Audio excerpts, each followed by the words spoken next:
안녕하세요. 장작가 TV입니다. 자신이 하고 싶은 일을 하는 길과 자신이 해야만 하는 일을 하는 길이 있을 때 어디를 선택하실 건가요? 오늘 소개해드릴 달과 유펜스라는 소설을 통해 함께 고민해 보셔도 좋을 것 같습니다. 그럼 영상 시작하겠습니다. 안녕하세요. 장작가 TV의 장작가입니다. 오랜만에 영상을 찍게 되었는데요. 저희 아내인 박지혜 작가님과 함께 영상을 찍게 되었습니다. 박 작가님 안녕하세요. 안녕하세요. 최근에 책 내셨다고 들었는데 어떤 네, 책이에요? 맞습니다. 이번에 제 신간이 나왔는데 작년 12월 3일에 출간을 했습니다. 그래서 제목은 아직 완벽하지는 않지만 플루트를 수리하고 연주합니다라는 제목으로 출간되었습니다. 그래서 음악 에세이라고 할 수 있겠네요. 어떤 분들이 읽으면 좋을까요? 이 제목만, 제 책의 제목만 들었을 때는 뭐 기술서인가라는 그런 생각을 하실 수도 있는데 정말 쉽게 누구나 접할 수 있는 그런 음악 에세이입니다. 그래서 제가 플룻소리를 하면서부터 현재까지 어떤 생각을 가지고 어떤 자세로 임하고 있는지 그런 성찰을 담은 내용이라고 할 수 있겠습니다. 아, 그러면 그 책에 대한 구매 링크는 제가 고정 댓글로 달아놓을 테니 많은 관심과 사랑 부탁드립니다. 네. 자, 이제 지금부터 우리가 여러분에게 한 권의 책을 소개시켜 드릴 건데요. 오늘 같이 이야기해 볼 책은 어떤 책인가요? 네, 이번에 장 작가님과 함께 한번 얘기해 볼 책은 달과 육펜스라는 제목의 책입니다. 이 책의 저자가 누구죠? 이 책의 저자는 서머십 몸이라고 할 수 있겠는데요. 그러면 작가님께서 좀 소개를 해 주시겠어요? 영국의 작가 서머신 몸은 이 책을 1919년에 썼는데요. 1919년에 혹시 생각나는 사건이 있나요? 아, 제가 학창 시절에 배우기로도 제1차 세계대전이 네. 있었죠. 1차 세계대전이 그때 딱 끝났는데 스머시 몸도 그때 그 1919년에 이 책을 출간했습니다. 그런데 서머시 몸도 그 당시에 그 당시에 있었던 세계대전의 소용돌이 속에 있었는데요. 1919년은 제1차 세계대전이 끝난 시기였고요. 네. 서머시 몸은 영국의 어, 유럽 지역 스파이였습니다. 제임스 본 영화 아시죠? 네. 서머시 몸이 그 당시 세계대전 때 제임스 본드 역할을 했었다는 것이죠. 네, 네, 네. 맞습니다. 그러면 이 서머신 몸이 이제 모델로 삼은 사람이 있었다고 하는데요. 그 사람에 대해서 소개를 해주시죠. 서머시 몸은 폴 고갱이라는 네, 화가를 모델로 삼았는데요. 네, 인상파 화가라고도 하죠. 네, 맞습니다. 네, 당시 프랑스의 지배를 받고 있었던 타히티 섬에서 생활하며 작업하였고 생의 마지막 시기를 그 섬에서 보냈습니다. 네. 어쨌든 이 서머신 몸이라는 작가가 인상파 화가인 폴 고갱을 모델로 이 소설을 이제 전반적으로 줄거리를 추려 나갔는데요. 그러면 이제 그 다음에 중요한 부분인 주인공에 대해서 한번 얘기를 나눠보도록 하겠습니다.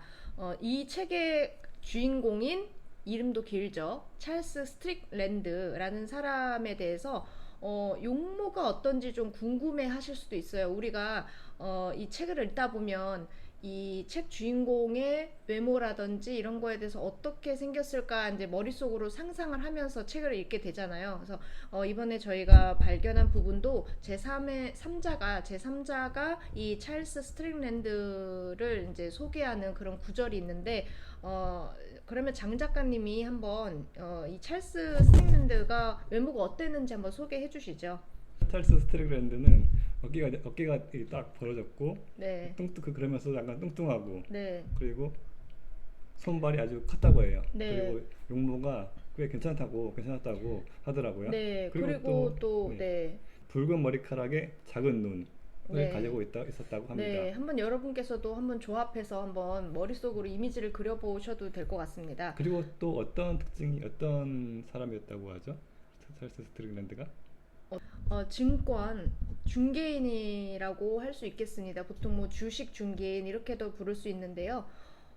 이 찰스 스틱랜드의 원래 직업은 이렇게 중개인이었습니다. 아까 말씀드린 그런 외모와 어느 정도 이렇게 연상이 가시나요? 또 용모가 준수했다. 좀 어깨가 떡 벌어졌다. 어쨌든 간에 사람이 좀 스탠다드 하면서도 어느 정도 지식을 갖고 있었던 사람이었구나라고 이렇게 상상을 해볼 수 있겠습니다. 그런데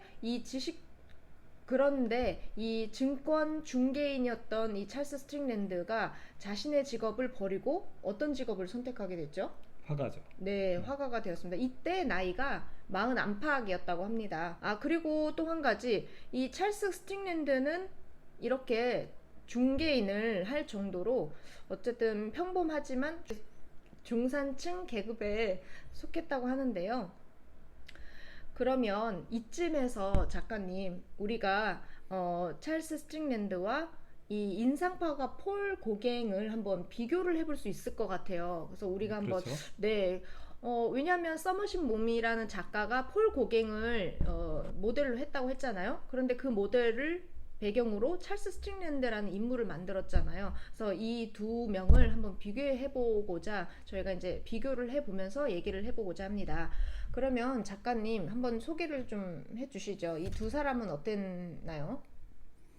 찰스 스트랜드랑 폴 고갱은 공통점도 있고 네. 차이점도 있는데요. 네. 우선 그러면은 공통점부터 얘기를 해주실래요? 둘 다 증권거래소에서 중개인으로 네. 일을 했었다는 점은 공통점이 있습니다. 네. 그러면 이제 여기서 한번 이렇게 좀 어떤 점이 상반되는지 한번 얘기를 해보겠습니다. 자, 찰스 스트링랜드는 어땠나요?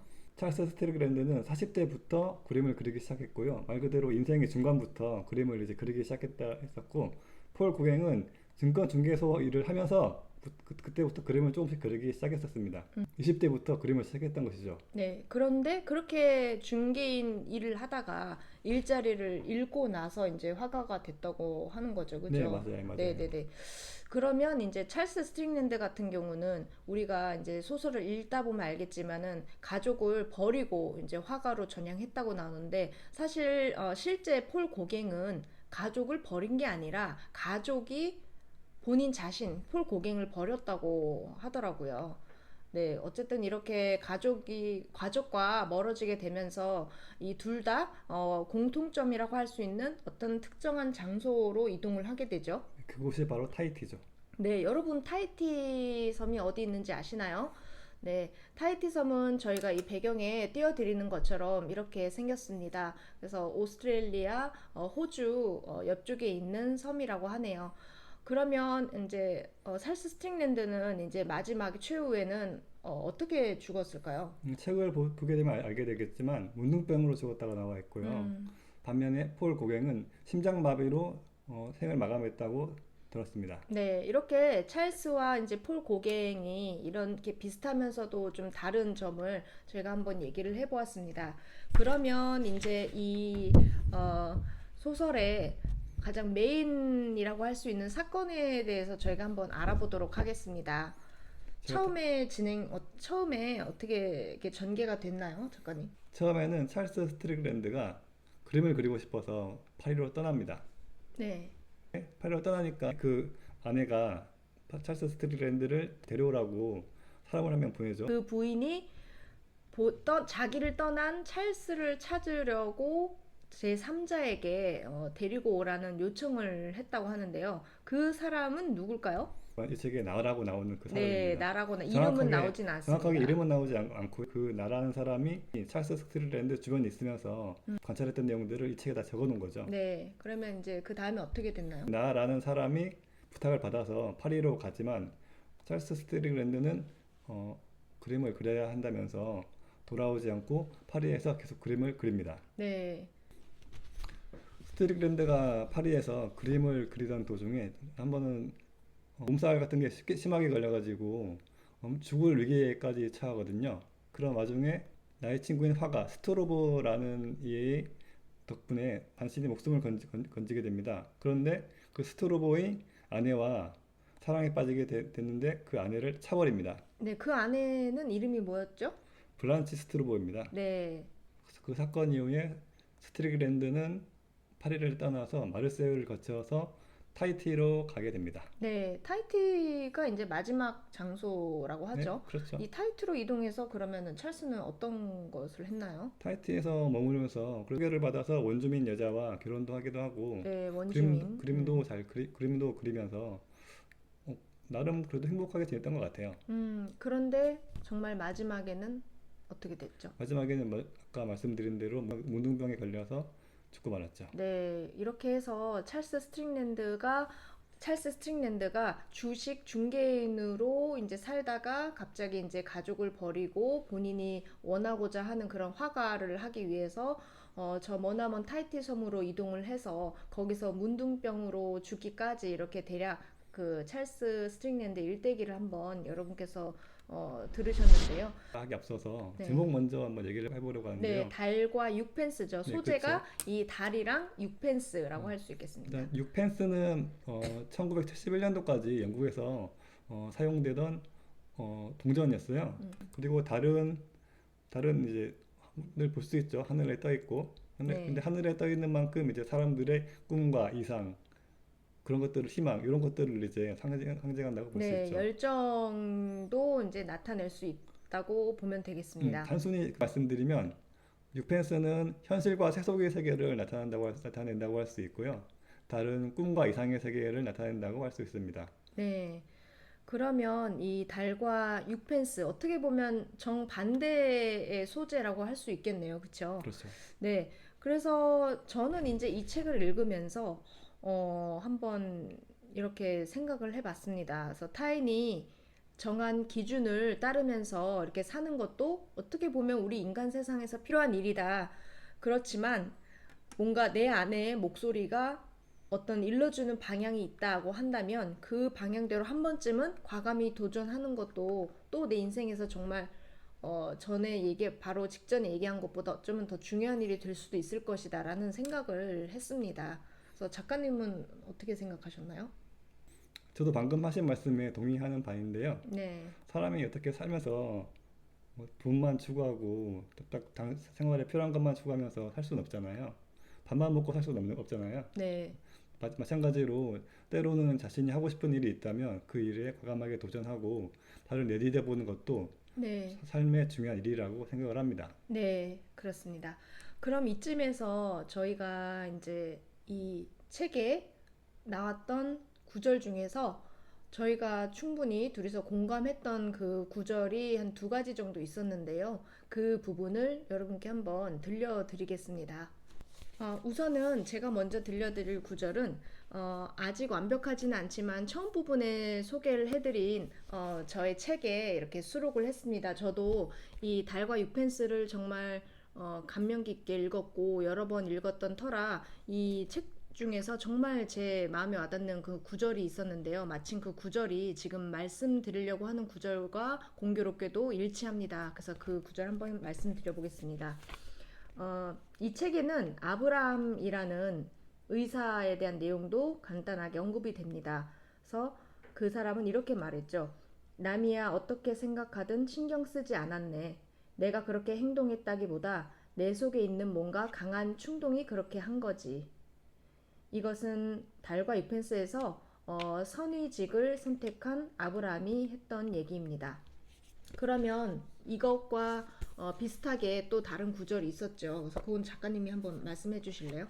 네, 제가 생각하기에 이 구절이야말로 이 책의 주제를 선명하게 나타내주는 구절이라고 생각을 하는데요. 네, 사실 아브라함이라는 인물 자체가 의과 대학에 들어가서 성적도 좋았고 성공이 보장된 삶을 누릴 수 있었지만 자신이 행복할 수 있겠다는 곳에 도착을 한 거잖아요. 네, 마찬가지로 이 책의 저자인 서머시 문도 의과 대학에 다녔었습니다.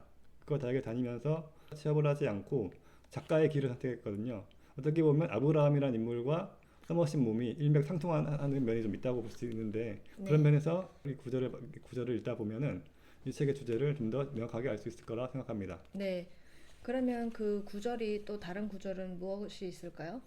지금 바로 읽어드리겠습니다. 네, 정말 아브라함이 인생을 망쳐놓고 말았을까?